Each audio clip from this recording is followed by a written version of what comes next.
for today's lunch guys, ay maggagata ako guys ng kalabasa with alimasag or kasag guys. Kasi may tira tayong kasag kahapon. Kaya yun, para hindi sayang, gagataan ko kasama ng kalabasa. Kaya tara guys, samahin niyo ako magluto ng ginatang kalabasa with alimasag or kasag. Let's go!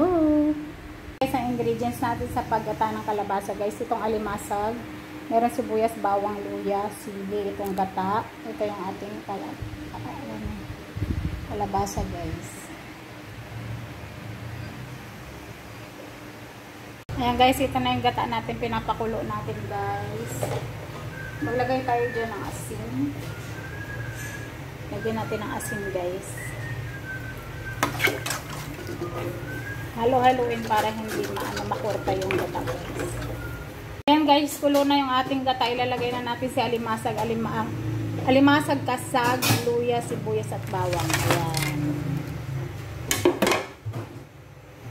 Ayan lang muna natin siyang kumulo dyan bago natin ilagay yung kalabasa. Palabasin muna natin yung lasa ng alimasag, kasag.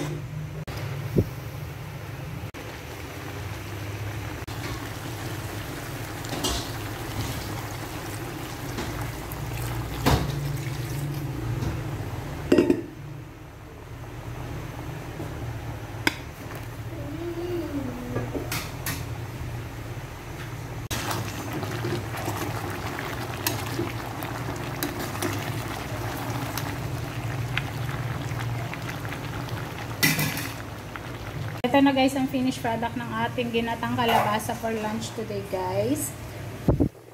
With alimasag ang kasag.